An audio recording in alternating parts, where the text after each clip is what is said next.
One of my favorite stories when working with buyers happened a few years ago when the market was just about bottoming out.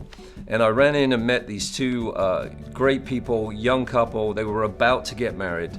They relocated here from Kansas.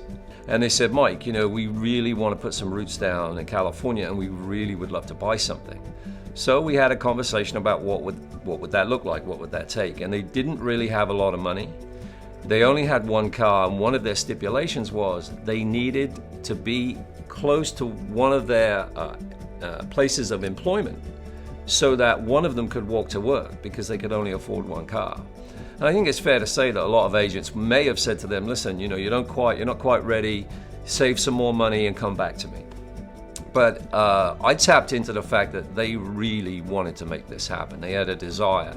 And so I did a little research, figured out that we could get them financed. And I also figured out that there was probably only one complex in Culver City that could work for them in terms of location and price. So I talked to them about a strategy. There wasn't anything on the market. So I said, hey, let's do this. There's about 8 units in there that could possibly meet your requirements and price. So why don't we just write all of these sellers an offer, full price offer, purchase agreement, disclosures, approval letter, you name it. We'll just FedEx these in and then we'll see what happens. So we did, put them all together, sent them out. We got 2 parties call me back that were interested, and we were able to consummate a deal with one of those.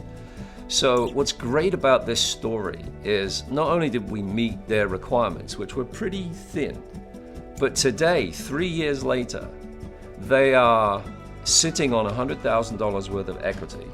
They just refied the property, and even if they got a call to relocate back to Kansas, they would be able to rent the property out, including HOA fees and expenses, and have a positive cash flow. That is what gets me up in the morning.